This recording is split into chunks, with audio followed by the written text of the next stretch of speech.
और देखिए एक बड़ी खबर ईरान से आ रही है। ईरानी राष्ट्रपति की हत्या का षड्यंत्र, मसूद पेजेश्कियान का यह बड़ा दावा है। मोसाद ने उनकी हत्या की कोशिश की, बाल बचे ईरान के राष्ट्रपति। मोसाद ने ईरानी राष्ट्रपति को मारने की कोशिश की और ईरानी राष्ट्रपति का दावा आपने देखा। अब इजराइल के प्रधानमंत्री बेंजामिन नेतन्याहू की मुलाकात डोनाल्ड ट्रंप से होने वाली है। माना जा रहा है कि इस मुलाकात में तय हो जाएगा कि अरब में महासंग्राम का नया चरण कैसे और कब शुरू होने वाला है। ट्रंप कह चुके हैं कि नेतन्याहू से गाजा और ईरान पर चर्चा होगी, लेकिन इस मुलाकात का सीक्रेट एजेंडा है इजराइल के सबसे बड़े दुश्मन ईरान से निपटना।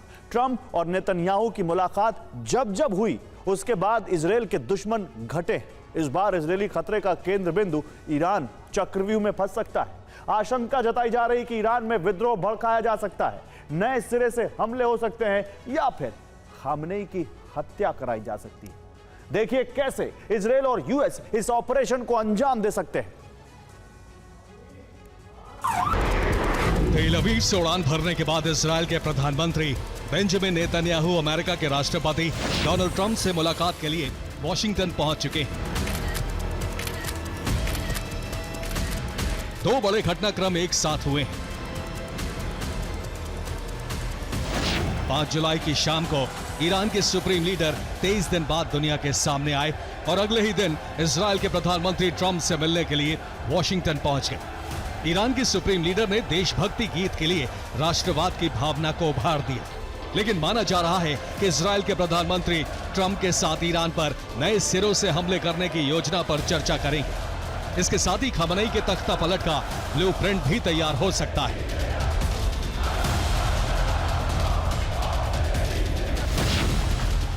भारतीय समय के मुताबिक 8 जुलाई की सुबह नेतन्याहू और ट्रंप की मुलाकात होनी है। इस मुलाकात में तय होगा ईरान का भविष्य।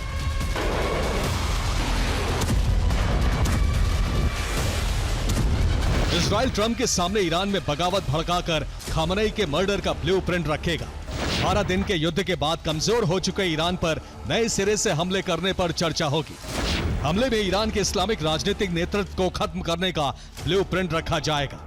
ईरान पर हमलों की इजाजत लेने के लिए नेतन्याहू गाजा युद्ध विराम पर सहमत हो सकते हैं।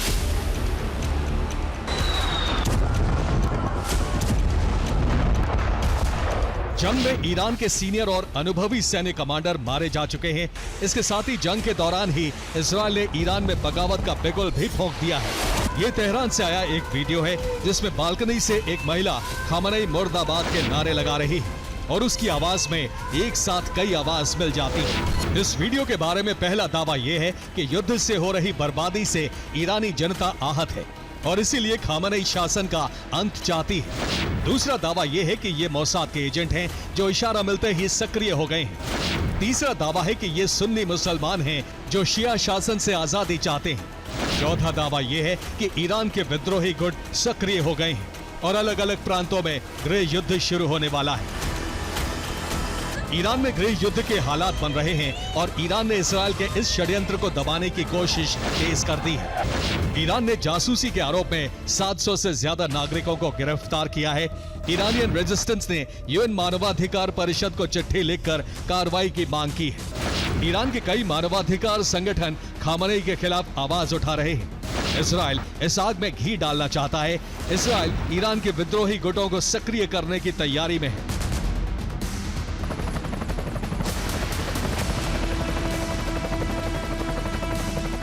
नेतन्याहू और ट्रंप की इस मुलाकात में तय होगा कि ईरान में विद्रोह की चिंगारी को लपटों में कब बदलना है।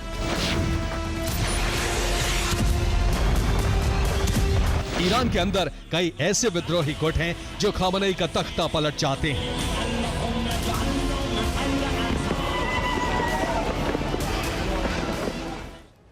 तो ईरान के अलग अलग इलाकों में कई विद्रोही गुट सक्रिय हैं। इनमें पहला है MEK, जिसे People's Mujahideen Organization of Iran के नाम से भी जाना जाता है। 1979 की क्रांति में MEK संगठन IRGC के साथ था। IRGC से मतभेद के बाद 1980 की जंग में इसने इराक का साथ दिया था। साल 2000 में ऑपरेशन बहमन के तहत इसने ईरानी सुप्रीम लीडर के दफ्तर पर मोर्टार हमला किया था। दूसरा गुट है PDKI। जिसे the democratic party of Iranian Kurdistan कहा जाता है। यह ईरानी सत्ता के खिलाफ हथियार उठाने वाला कुर्दिश गुट है। तीसरा गुट है PJAK, जिसे कुर्दिस्तान फ्री लाइफ पार्टी कहा जाता है। कुर्दिस्तान और करमेन शाह में यह गुट सरकारी संस्थानों पर हमले करता रहता है। चौथा गुट है जैश अल अदल। यह बलोच गुट 2012 में शुरू हुआ था। बलोच विद्रोहियों का सबसे बड़ा गुट फिलहाल यही है। इस गुट का मुखिया अब्दुल मलिक मुल्लाजादे है। पांचवा गुट है अहवाजी अरब ग्रुप्स। यह गुट खुजेस्तान प्रांत को ईरान से आजाद कराना चाहता है। छठवां गुट है ASMLA। यह ईरान में अरबिस्तान की स्थापना के लिए हथियार उठाने वाला गुट है।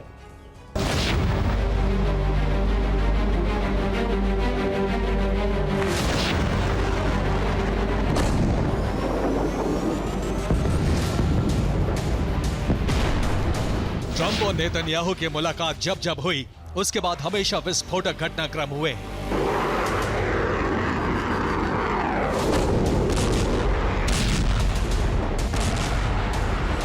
सितंबर 2024 में ट्रंप नेतन्याहू की मुलाकात के बाद हिजबुल्लाह चीफ हसन नसरल्लाह मारा गया। जुलाई 2024 में फिर दोनों नेता मिले और हमास चीफ इस्माइल हानिया मारा गया। फरवरी 2025 में दोनों की मुलाकात हुई और इजराइल ने गाजा के फिलाडेल्फी कॉरिडोर को कब्जे में ले लिया। अप्रैल 2025 में दोनों की मुलाकात हुई और 13 जून को ईरान पर हमले शुरू हो गए।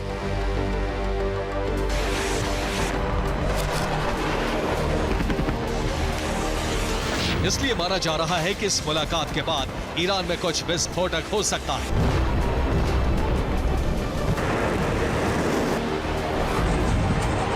इजराइल ने ईरान में विद्रोह भड़काने का बड़ा बंदोबस्त किया है। 2022 में हिजाब विरोधी प्रदर्शन में महसा अमीनी की हत्या के बाद ईरान में इंटरनेट बंद किया गया था, लेकिन इजराइल ने इंटरनेट सेवाएं दी। युद्धकाल में जब ईरान में इंटरनेट बैन किया गया, तब भी इजराइल ने विद्रोह भड़काने का बंदोबस्त किया। रिपोर्ट है कि ईरान में इजराइल ने स्टारलिंक टर्मिनल भेजे हैं।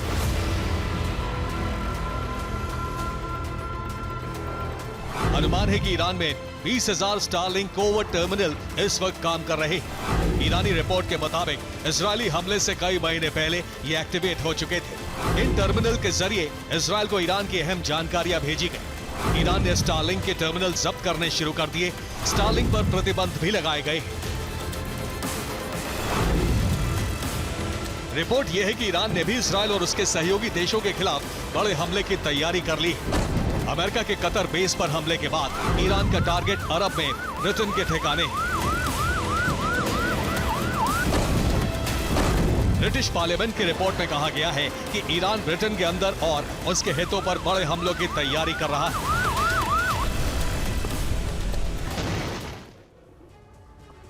तो रिपोर्ट में आशंका जताई गई है कि अरब में ब्रिटेन के सैन्य ठिकाने ईरान के निशाने पर हैं। अगर इस बार युद्ध छिड़ा और ब्रिटेन ने पहले की तरह ईरानी मिसाइलों को इंटरसेप्ट करने की कोशिश की, तो ईरान इस बार ब्रिटिश सैन्य ठिकानों पर हमले कर सकता है।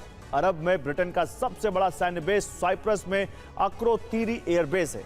इसके अलावा UAE में अल मिन्हाद बेस पर उसके जवान और साजो सामान है। ओमान के दुक्म पोर्ट पर ब्रिटिश नेवी का बेस है। इसके अलावा बहरीन में नेवल सपोर्ट फैसिलिटी भी है, जिस पर ईरान हमले कर सकता है।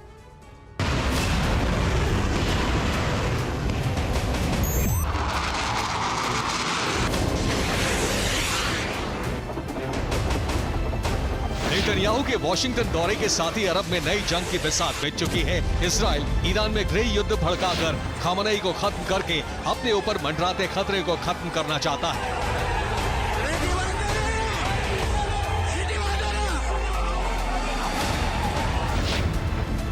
खामनेई के रहते ईरान का परमाणु कार्यक्रम बंद नहीं होगा और यही इजराइल के लिए सबसे बड़ा खतरा है।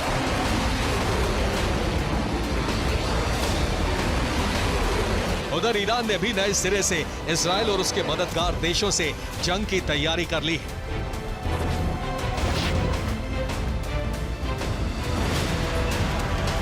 दोनों तरफ से तैयारी हो चुकी है। बारूद का ढेर तैयार है। एक चिंगारी और महासंग्राम शुरू हो जाएगा।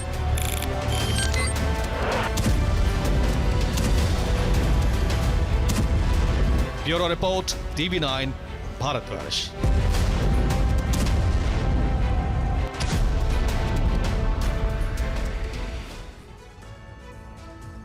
और एक बड़ी खबर रूस से आ रही है। रूसी परिवहन मंत्री ने आत्महत्या कर ली। रोमन स्तारोवोइट का उनका घर में शव मिला है।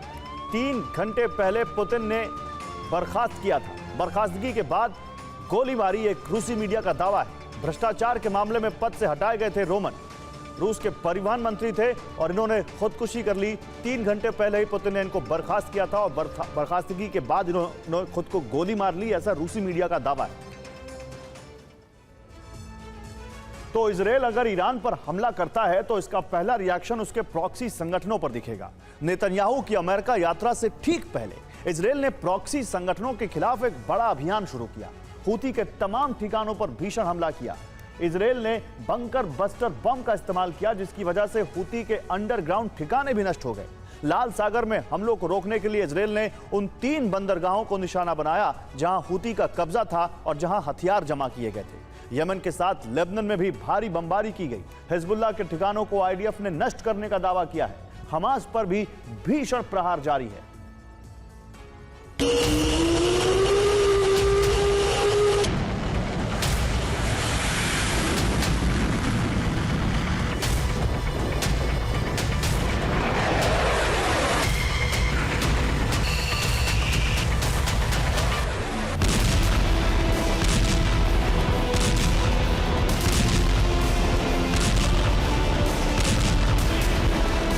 एक के बाद एक फाइटर जेट हैंगर से निकले। रनवे से टेक ऑफ की शुरुआत हुई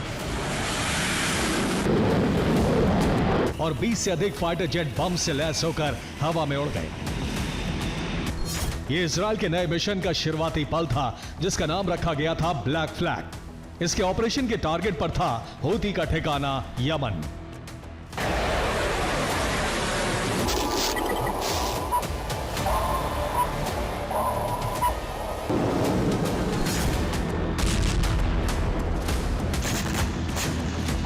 इजराइल में माहौल वैसा ही था जैसा कुछ दिन पहले तेहरान पर हमले से पहले था,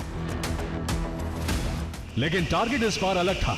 कुछ फाइटर जेट लेबनान की तरफ गए और कुछ जेट कई किलोमीटर दूर यमन की तरफ।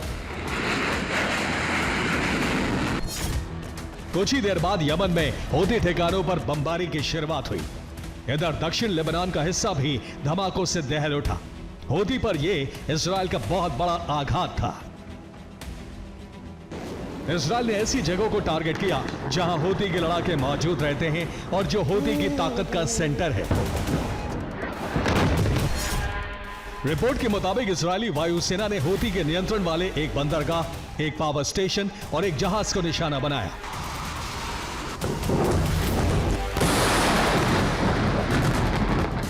इजरायली हमलों से यमन के बंदरगाहों पर आग लग गई।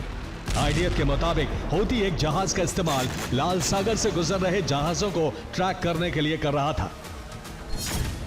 रिपोर्ट के मुताबिक 2023 में हूती ने गैलेक्सी लीडर जहाज का अपहरण किया था। गैलेक्सी लीडर पर ही रडार सिस्टम लगाया गया था। गैलेक्सी लीडर से हूती लाल सागर पर नजर रख रहा था। इजराइल ने हूती पर हमले की 2 वजह बताई हैं।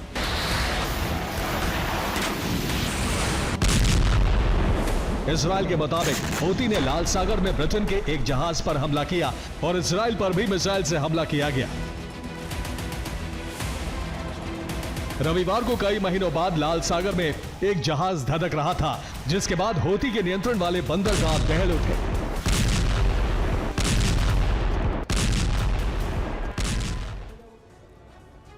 उधर लाल सागर में हूती ने हल हुदैदा बंदरगाह से मैजिक सीज नाम के जहाज पर हमला किया।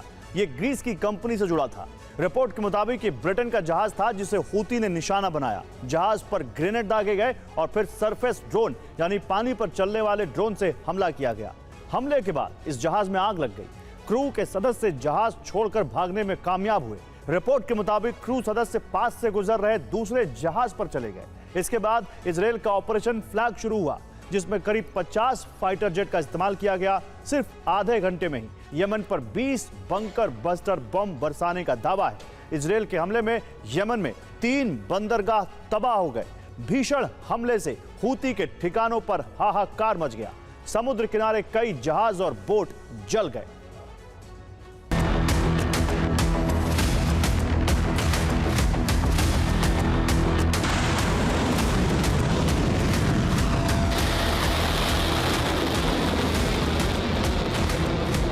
रिपोर्ट के मुताबिक हूती की यह मिसाइल तनाव के नए तूफान की वजह बनी। इजराइल डिफेंस इसका पता नहीं लगा सकी। इजराइल में इसके बाद सायरन बजाया गया।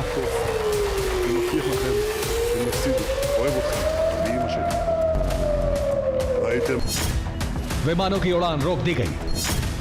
बेन गुरियन एयरपोर्ट बंद किया गया। इजराइल के कई इलाकों में अलर्ट जारी किया गया। कई वॉरहेड वाली एक मिसाइल गिराई गई। इजराइल की राजधानी में मिसाइल का मलबा गिरने से दहशत मच गई।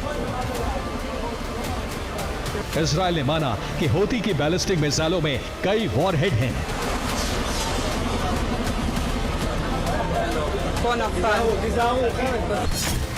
ईरान ने भी कई वॉरहेड वाली मिसाइल का इस्तेमाल किया था।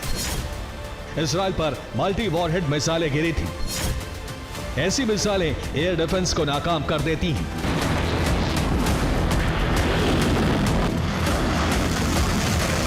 माना जा रहा है कि ऐसी मिसाइलें अब हूती तक पहुंचाई गई हैं।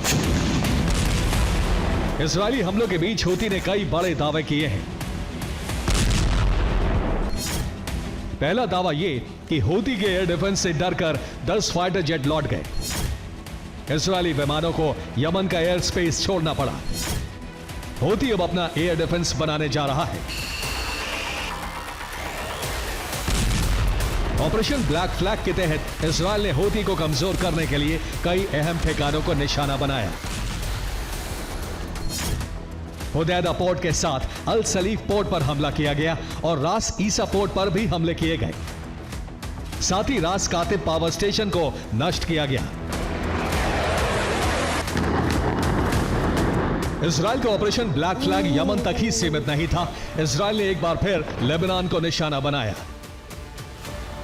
अब तक सीजफायर ड्रोन से टूट रहा था, लेकिन इस बार दक्षिण लेबनान पर बड़ा हमला किया गया।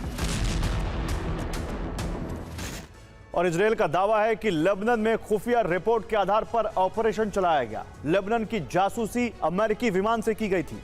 सर्विलांस के दौरान हिजबुल्लाह के ठिकानों का पता चला। इसके बाद रविवार को ऑपरेशन लॉन्च किया गया। लेबनान में कई जगह बमबारी की गई है।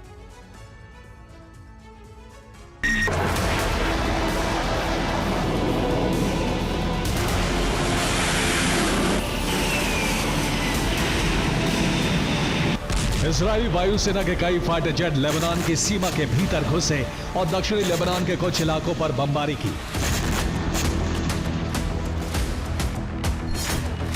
इजरायल ने बालबेक के इलाकों में बम गिराए। सरबा और एइन काना की घाटी में हमले हुए। हिजबुल्लाह के ठिकानों को नष्ट करने का दावा किया गया।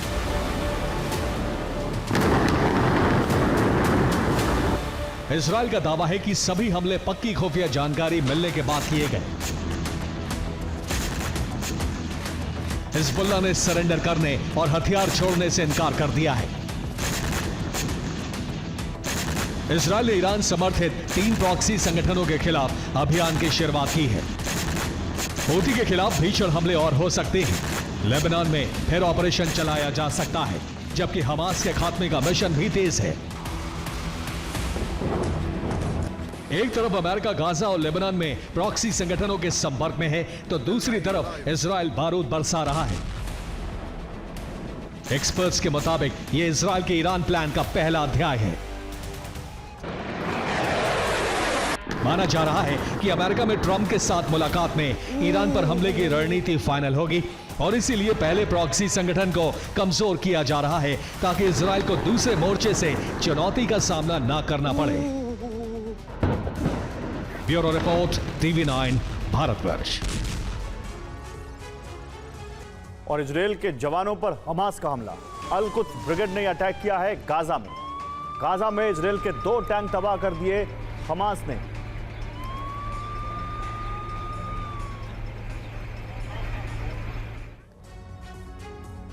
तो ईरान इजरायल में टकराव फिर बढ़ रहा है, क्योंकि इजरायल के हमले रुके नहीं हैं। अब बेंजामिन अमेरिकी दौरे पर है। ऐसे में इस बात की आशंका है कि ईरान को लेकर कोई बड़ा फैसला लिया जा सकता है। अगर ईरान अमेरिका की शर्तों पर परमाणु करार के लिए तैयार हो जाता है तो सब ठीक रहेगा, नहीं तो इस बार ईरान पर बहुत बड़ा हमला हो सकता है, क्योंकि अमेरिका बॉम्बर्स और बंकर बस्टर बॉम्ब की खेप इजरायल में तैनात करने जा रहा है, जिससे इजरायल कभी भी ईरान के परमाणु ठिकानों को ध्वस्त कर सकता है। ईरान में एक साथ 3 घटनाएं हुई जिससे इजराइल पर हमले का खतरा मंडराने लगा है। अब ईरान फ्रंट लाइन पर आकर हमला कर सकता है और हमले के लिए रात का कोई भी वक्त चुन सकता है।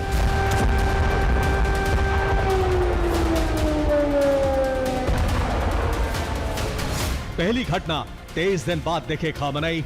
दूसरी घटना ईरान ने फिर शुरू किया परमाणु प्रोग्राम। तीसरी घटना इजराइल ने ईरान पर हमले शुरू किए।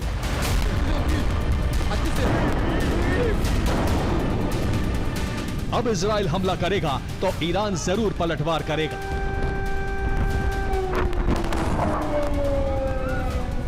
लेकिन इजराइल अचानक से क्यों एक्टिव हो गया है, इसके पीछे का कारण बताएं। उससे पहले समझिए इजराइल ने ईरान पर कहां-कहां हमले किए।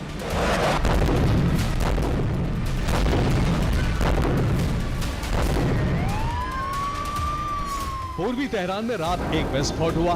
तेज धमाके के बाद कई फीट ऊंचा काला धुआं उठने लगा। हालांकि अभी तक कारणों का पता नहीं लगा है, लेकिन शक इजराइल पर जताया जा रहा है क्योंकि हमले का पैटर्न इजराइल जैसा ही था।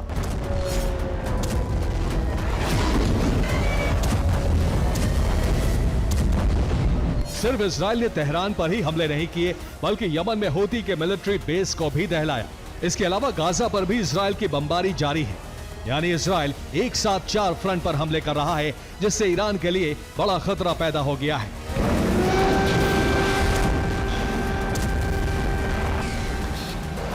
इजराइल ने सुरक्षा चक्र मजबूत कर लिया है, लेकिन बड़े फैसले लेने की बारी अब आई है।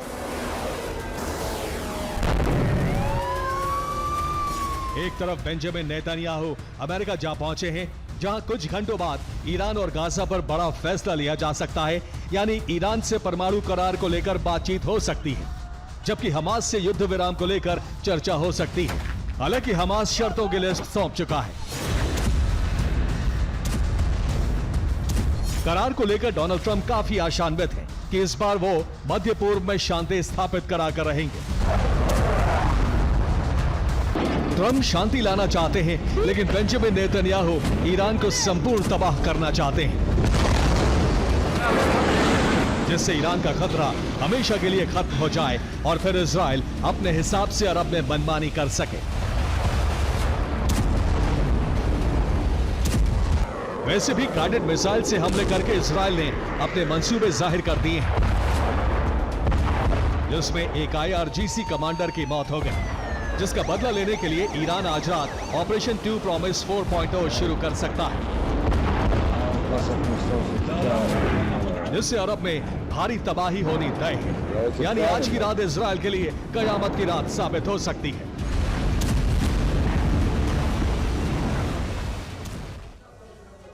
तो ईरान फिर करेगा हमला, जलेंगी इजरायली तेल शोधशाला। जी हां, जिसमें पहला टारगेट है हाइफा ऑयल रिफाइनरी, जिसकी कैपेसिटी 1,97,000 बैरल प्रतिदिन की है। इससे उत्तरी और मध्य इजराइल में गैस और पेट्रोल सप्लाई होती है। इसकी सुरक्षा के लिए 3 लेयर डिफेंस सिस्टम लगे हैं, जिसमें आयरन डोम, डेविड स्लिंग और एरो वर्जन 3 शामिल है। दूसरे टारगेट पर अशदोद ऑयल रिफाइनरी है, जिसकी कैपेसिटी यानी क्षमता 1,00,000 बैरल प्रतिदिन है। इससे दक्षिणी और मध्य इजराइल में तेल गैस की सप्लाई होती है। इसकी सुरक्षा में भी 3 लेयर डिफेंस सिस्टम लगा है, आयरन डोम, डेविड स्लिंग और एरो, जिससे ईरान के हमले से बचाया जा सके।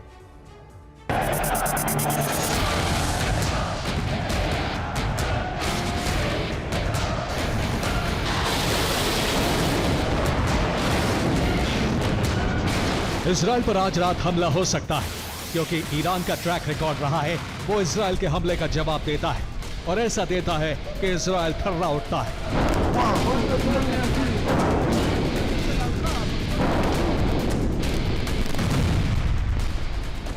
ईरान के अभी तक किए तीनों ऑपरेशन 2 प्रॉमिस इसका सबूत रहे, और वैसे भी खामनेई ने चैलेंज कर दिया है, न झुकेगा ईरान, न रुकेगा ईरान।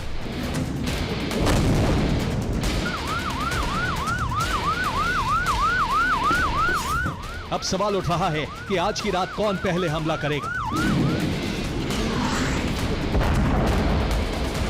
बेंजामिन जब ट्रंप से मिलने पहुंचे हैं, वो ईरान की तबाही का फरमान लेकर लौटे हैं। अब वो अमेरिका पहुंच चुके हैं। इधर मोसाद और IDF हाई अलर्ट पर हैं, यानी आज रात मध्य पूर्व में कुछ बड़ा होने वाला है। वैसे भी इजराइल ने युद्ध विराम के बाद भी हमले रोके नहीं थे। 11 दिन से लगातार हमले जारी हैं। इसलिए अब इजराइल ऐसा विध्वंसक कदम उठा सकता है जो अरब में सारे समीकरण बदल सकता है, और वो कदम खामनेई का खात्मा भी हो सकता है, या फिर दोबारा से ईरानी एटमी साइट पर बंकर बस्टर बम से तबाही भी।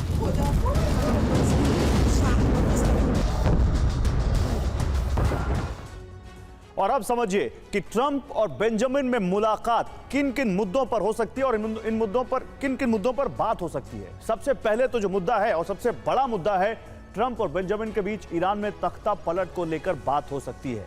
इसके बाद ट्रंप और बेंजामिन में ईरान के परमाणु कार्यक्रम को लेकर बात हो सकती है, क्योंकि यह बताया जा रहा है कि रुका नहीं है ये। तीसरा मुद्दा, ईरानी प्रॉक्सी यानी हूती के, हिजबुल्लाह के, इनके हमले कैसे रुके। चौथा मुद्दा, ईरान में फिर ऑपरेशन B2 बॉम्बर। तो क्या एक बार फिर से ईरान के न्यूक्लियर अड्डों पर B2 बॉम्बर से बंकर बस्टर बम गिराए जाएंगे। पांचवा मुद्दा, इजराइल को हथियार सप्लाई। छठा मुद्दा, गाजा में युद्ध विराम। और सातवां मुद्दा, अभी भी जो गाजा में बंधक हैं उनकी रिहाई। इन पर बात हो सकती है। खामनेई बड़ी रणनीति बनाकर चल रहे हैं, जिसमें एक तरफ वो ईरान को परमाणु शक्ति बनाना चाहते हैं, दूसरी तरफ अमेरिका का वर्चस्व अरब में खत्म करना चाहते हैं, और तीसरी सबसे बड़ी ख्वाहिश है कि वो मुसलमानों के खलीफा बन जाए। अमेरिका से टकराव के बाद से उनका दबदबा बढ़ा है। अमेरिका विरोधी देशों में एक उम्मीद जागी है कि ईरान का प्रतिनिधित्व करने वाले खामनेई उस खेमे का भी प्रतिनिधित्व कर सकते हैं जो अमेरिका को दुश्मन मानता है। यही वजह है कि खामनेई मुसलमानों से जुड़े मसले पर ईरान को आगे रख रहे हैं, फिर चाहे ईरान पर हमला हो, लेबनान पर हमला हो, या फिर गाजा, वेस्ट बैंक और सीरिया पर बमबारी।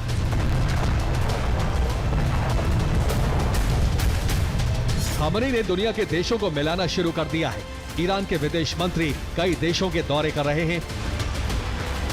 अब्बास अरागची ने रूस के विदेश मंत्री सर्गेई लावरोव से ईरान की सुरक्षा और आगे की रणनीति पर बात की, जिसके बाद लावरोव ने कहा, ईरान को अपनी सुरक्षा का पूर्ण अधिकार है। बिना सबूत के परमाणु कार्यक्रम रोकने के लिए प्रतिबंध लगाना जायज कदम नहीं था। इस मामले में रूस ईरान के साथ है।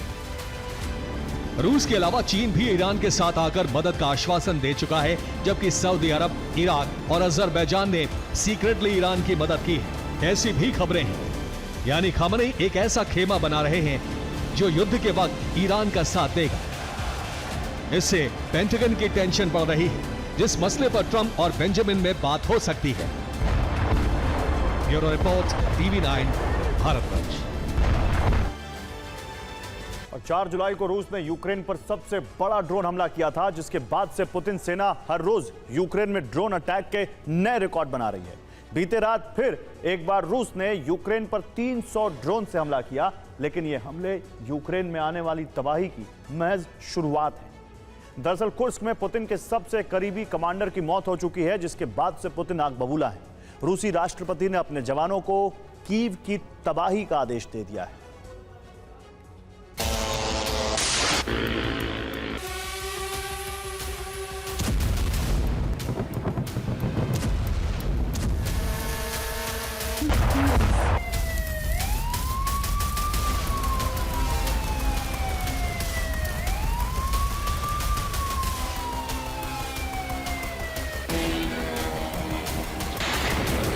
कीव से लेकर खार्किव तक यूक्रेन का एक एक शहर दहल रहा है।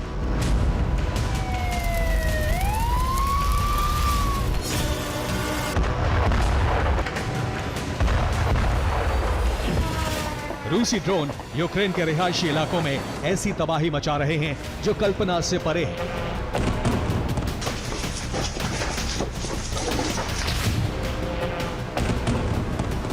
दिन हो या रात, न रूसी ड्रोन ब्रिगेड रुक रही है और न ही यूक्रेन के शहरों में होते धमाके।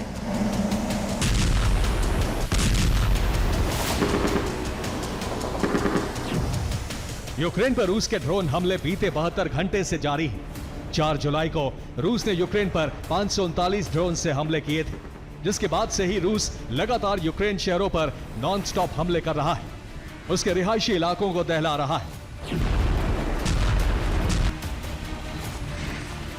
सवाल है पुतिन के इस गुस्से की वजह क्या है। पुतिन यूक्रेन पर इस कदर आग बबूला क्यों है?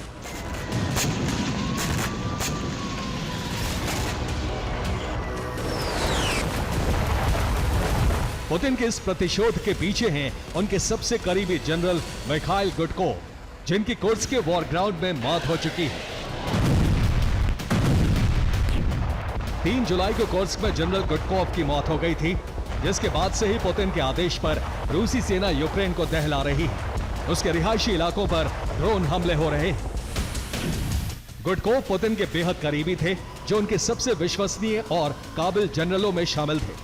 यही वजह है कि रूसी राष्ट्रपति ने उन्हें मरणोपरांत hero of the Russian federation medal से सम्मानित किया। पुतिन ने यह मेडल उनकी पत्नी को सौंपा। सिर्फ इतना ही नहीं, एक सभा के दौरान पुतिन ने जनरल गुडकोव को याद किया और कुछ देर का मौन रखा। गुडकोव रूसी नौसेना के डिप्टी कमांडर इन चीफ थे, पुतिन के सबसे करीबी रणनीतिकारों में शामिल थे। कुर्स्क के कोरेनेवो में एक कमांड पोस्ट पर तैनात थे। यूक्रेनी हमले में यहीं पर उनकी मौत हुई। वो रूस के पहले ऐसे जनरल हैं जिन्हें 2 बार hero of the Russian Federation award से सम्मानित किया गया। इससे पहले साल 2023 में पुतिन ने उन्हें यह सम्मान दिया था। गुडकोव 155वीं नौसेना इन्फैंट्री ब्रिगेड की कमान भी संभाल चुके हैं। इस ब्रिगेड का संबंध बूचा नरसंहार से था। यूक्रेन बूचा नरसंहार के लिए गुडकोव को दोषी मानता रहा है।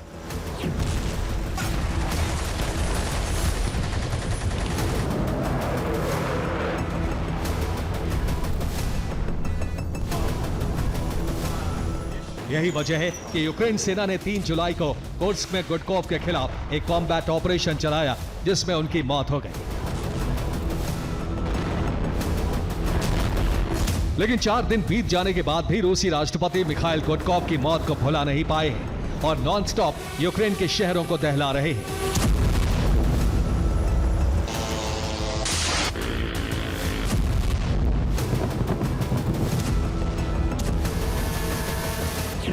बीते 24 घंटे में रूस ने खार्किव, ज़ेपोरिज़िया, कीव और ओडेसा पर 300 प्लस ड्रोन हमले किए हैं। इन हमलों में उनका प्रमुख टारगेट रिहायशी इमारतें थीं।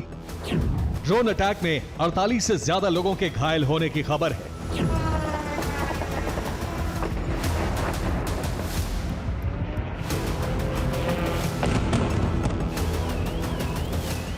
रूस ने सबसे भीषण हमले खार्किव पर किए। ये खार्किव का वीडियो है, जहां रूसी ड्रोन एक रिहायशी इमारत पर गिरा, जिसके बाद जबरदस्त धमाका देखा गया।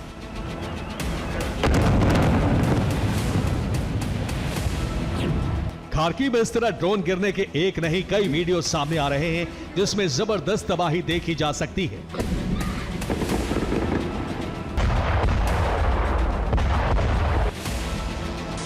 ये वीडियो भी खार्किव का बताया जा रहा है। रूस का ड्रोन सीधा एक रिहायशी इमारत से टकराता है। हमले के वक्त घरों में लोग मौजूद थे।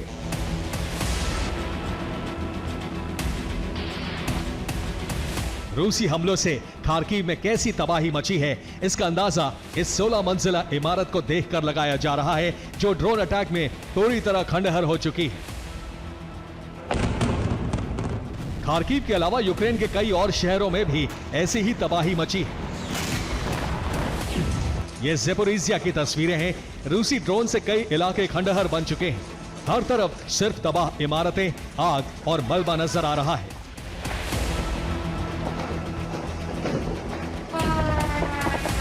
ये वीडियो भी ज़ेपोरिज़िया का है। एक ड्रोन आसमान से सीधा इमारत पर आ गिरा और जबरदस्त धमाका हुआ। रूसी ड्रोन से ओडेसा में भी जबरदस्त तबाही मची है। हमलों की वजह से कई इमारतों में आग लग गई।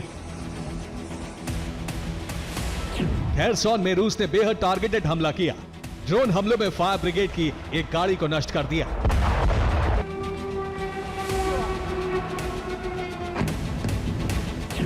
खार्किव में 15 इमारतें तबाह हो गईं। एक बस डिपो और कई कारों को आग लग गई। करीब 29 लोगों के घायल होने की खबर है। ओडेसा में 2 रिहायशी इमारतों में आग लगने की खबर है। 10 कार गैराज रूस ने तबाह कर दिए। एक सरकारी दफ्तर की इमारत भी नष्ट कर दी। ज़ेपोरिजिया में हुए ड्रोन हमलों में 4 घर खंडहर बन गए, जबकि एक यूनिवर्सिटी की इमारत को भी नुकसान पहुंचा है। राष्ट्रपति पुतिन आग बबूला हैं, लेकिन भीषण हमलों के बाद भी ज़ेलेंस्की बैकफुट पर जाने के लिए तैयार नहीं है। यूक्रेन भी रूसी सेना के अहम ठिकानों पर बड़े हमले कर रहा है। यूक्रेन ने मॉस्को के पास एक केमिकल प्लांट पर ड्रोन अटैक कर उसे तबाह कर दिया। बेलगोरोद में भी एक केमिकल प्लांट पर ड्रोन अटैक किया गया। यह प्लांट रूसी सेना से जुड़ा था। समारा में यूक्रेन ने कई ड्रोन दागे। हमले में एक रिहायशी इमारत में आग लग गई। कुर्स्क में यूक्रेन ने हैमर बम दागकर एक रूसी कमांड पोस्ट को तबाह कर दिया। एक तरफ पुतिन अपने सबसे करीबी जनरल की मौत से आहत हैं। ऐसे में माना जा रहा है कि आने वाले 24 घंटे में यूक्रेन पर ड्रोन हमलों में कई गुना इजाफा हो सकता है।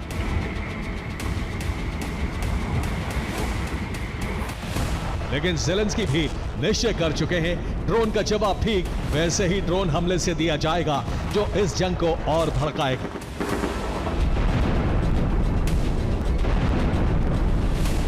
Bureau report, TV9 Bharatvarsh. और रूस यूक्रेन की जंग अब उस दिशा में बढ़ रही है जिसे महायुद्ध की शुरुआती दौर कहा जा सकता है। यह अनुमान किसी रक्षा विशेषज्ञ का नहीं है, बल्कि यह जानकारी खुद नेटो के महासचिव मार्क रूटे ने सार्वजनिक किया है। अब किस आधार पर उन्होंने इस युद्ध के विश्व युद्ध में बदलने का अनुमान लगाया है और रूस के पक्ष में खड़े वो कौन से देश हैं जो इस जंग को एक विभीषिका में बदलने जा रहे हैं, आइए दिखाते हैं आपको।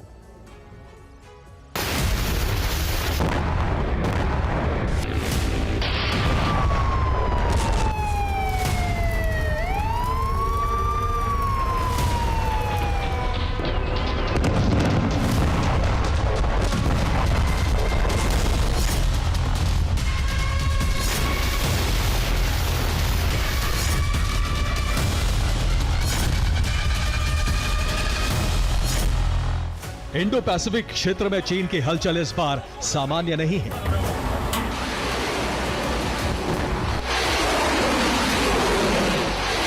ताइवान को टारगेट पर लेकर घुसपैठ करना और ताकत का प्रदर्शन भी सामान्य नहीं है।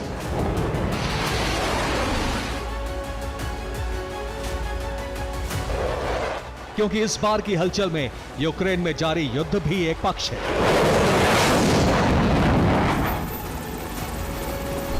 अगर आप ये सोच रहे हैं कि रूस यूक्रेन की जंग से चीन ताइवान संघर्ष का क्या संबंध है, तो कारण जानकर आप हैरान रह जाएंगे।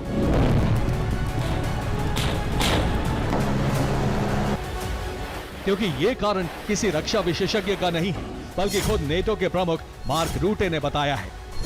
उनके मुताबिक रूस का यूक्रेन पर कब्जा चीन के लिए संदेश होगा। जिनपिंग ताइवान पर हमले से पीछे नहीं हटेंगे। दोनों साझेदारी के तहत इस कब्जा प्लान को पूरा करने की दिशा में आगे बढ़ेंगे, जिसमें पुतिन नेटो के किसी देश पर हमला कर सकते हैं, ताकि पूरे यूरोप को एक क्षेत्र में व्यस्त कर दिया जाए और अमेरिका भी चीन के खिलाफ एक्शन न ले पाए। तो क्या चीन की हलचल ताइवान पर कब्जे के लिए है? अगर हाँ, तो इसका सीधा मतलब है कि रूस जल्दी किसी यूरोपीय देश पर हमला कर सकता है।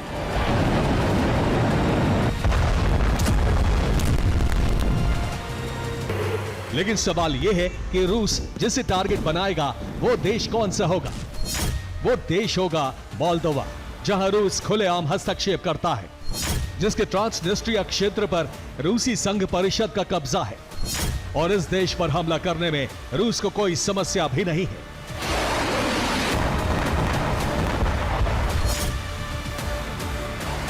जिसका मतलब है इस क्षेत्र में रूस अपनी कठपुतली सत्ता बैठाने की तैयारी कर रहा है, फिर वो चुनाव के जरिए हो या हमला करके, इससे कोई फर्क नहीं पड़ेगा। और ऐसा इसलिए होगा क्योंकि अमेरिका ने नेटो से दूरी बढ़ा ली है।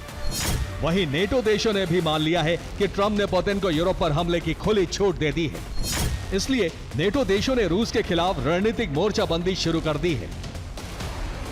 इसमें पूर्वी यूरोप की तरफ से रूस का घेराव तो शुरू हुआ ही है, साथ ही रूस के पूर्वी क्षेत्र तक नेटो ने घेराबंदी को विस्तार दिया है।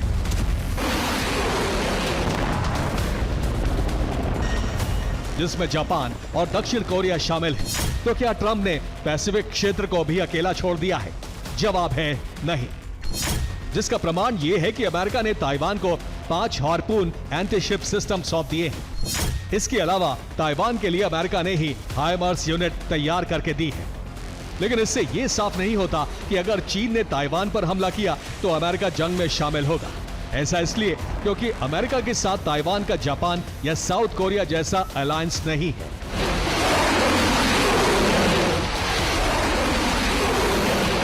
और अमेरिका खुद जंग में उतरना नहीं चाहेगा।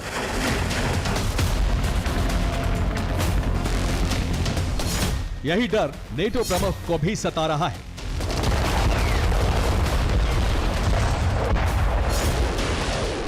यानी ताइवान का हाल भी यूक्रेन जैसा ही होगा और ट्रंप का रूस पर संदेह बना रहेगा। यानी मदद होगी तो युद्ध विराम के लिए, डील होगी तो खनिज के लिए।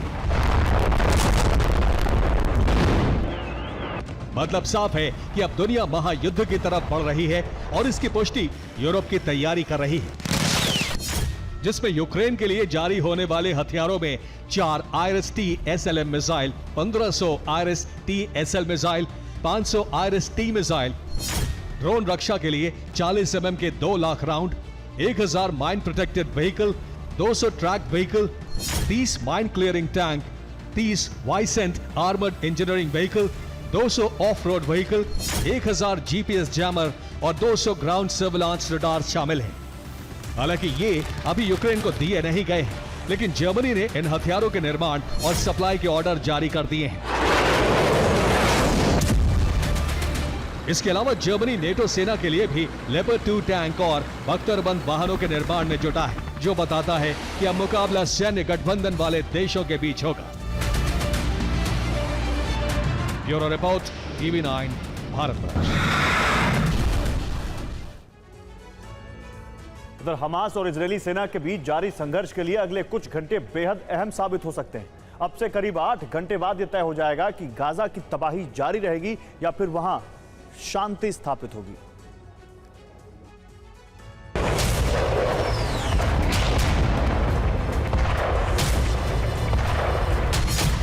गाजा में युद्ध विराम, नेतन्याहू करेंगे ऐलान। गाजा में जारी तबाही के बीच इजराइल के प्रधानमंत्री बेंजामिन नेतन्याहू का ये अमेरिका दौरा बेहद अहम है। ये वो दौरा है जो मध्य पूर्व के हालात को पूरी तरह से बदल सकता है। इसलिए सवाल उठता है कि आखिर नेतन्याहू का यूएस दौरा किस रणनीति के तहत हो रहा है।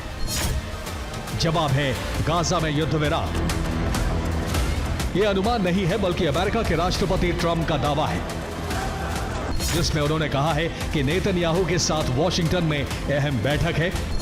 इस बैठक में गाजा में युद्ध विराम की रूपरेखा तैयार हो सकती है।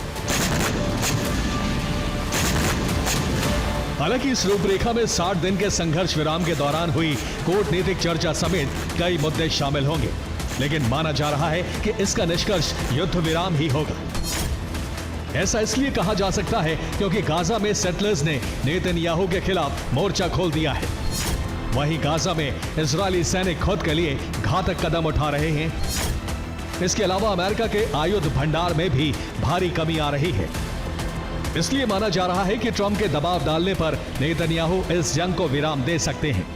लेकिन क्या हमास इस युद्ध विराम के लिए तैयार है? इस सवाल का जवाब अभी स्पष्ट रूप से नहीं मिला है। हालांकि हालात उन्हें भी हथियार डालने पर मजबूर कर सकते हैं। हालात यह है कि हमास के बड़े कमांडर्स की युद्ध में मौत हो चुकी है। गाजा में बनाया गया हमास का इंफ्रास्ट्रक्चर तबाह हो चुका है और हमास को हथियारों की सप्लाई भी करीब करीब बंद है। इसलिए हो सकता है कि हमास भी युद्ध विराम के लिए तैयार हो जाए। इसलिए ब्रिक्स में जैसे ही गाजा में युद्ध विराम की मांग उठी, वैसे ही हमास ने इस मांग का स्वागत किया। लेकिन दूसरी तरफ अपनी मांगों की पोटली खोलकर हमास ने युद्ध विराम पर संदेह गहरा दिया है। हमास की मांग है कि प्रतिदिन गाजा में 400 से 600 ट्रक मानवीय सहायता भेजी जाए। सहायता में बुनियादी ढांचे का अस्पताल और पुनर्निर्माण भी शामिल हो, जबकि मानवीय सहायता संयुक्त राष्ट्र की एजेंसियों के तहत वितरित की जाए। इसके अलावा राफा क्रॉसिंग को 12 दिन के लिए खोल दिया जाए। गाजा से इजरायली सेना को वापस इजरायली सीमा में भेजा जाए और हमास इजरायली प्रतिनिधिमंडल एक ही भवन में रहेंगे। इन मांगों की सूची हमास मिस्र और कतर के जरिए सौंपने की तैयारी में है। हालांकि ये शर्तें इतनी बड़ी नहीं हैं जिन्हें माना ना जा सके। वहीं दुनिया के दूसरे हिस्सों में बढ़ रही युद्ध की हलचल भी इस क्षेत्र में शांति स्थापित कर सकती है। इसलिए नजर अंतिम फैसले पर है जो कुछ घंटों के बाद होगा। Bureau report, TV9 Bharatvarsh.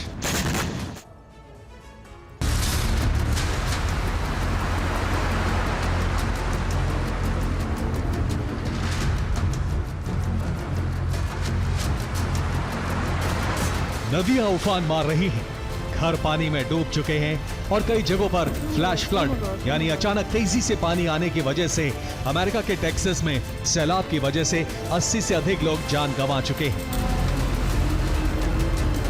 राहत और बचाव की तमाम कोशिशें नाकाफी साबित हुई हैं। नदियों में इतना पानी है कि लोगों को सुरक्षित जगहों पर जाने का मौका नहीं मिल सका।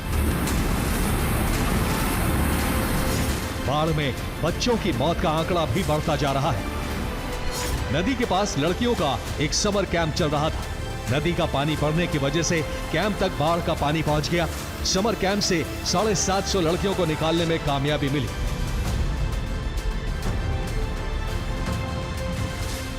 लेकिन टेक्सास के केर काउंटी में बच्चों को बाढ़ से नहीं बचाया जा सका। यहां भी एक कैंप बाढ़ की चपेट में आ गया। अब तक 28 बच्चों की मौत हो चुकी है। 10 बच्चे लापता हो गए हैं। मौत का आंकड़ा 100 के पार जा सकता है। अमेरिका के राष्ट्रपति टेक्सास के दौरे पर जाने वाले हैं। शुक्रवार को ट्रंप बाढ़ प्रभावित इलाकों का दौरा करने वाले हैं। टेक्सास में रिकॉर्ड बारिश हुई है, जिसके बाद नदी और नालों में उफान आ गया है। मकान बह गए। सैन एंटोनियो की इमरजेंसी टीमों ने हेलीकॉप्टर और ड्रोन के जरिए तलाश और बचाव कार्य शुरू किया।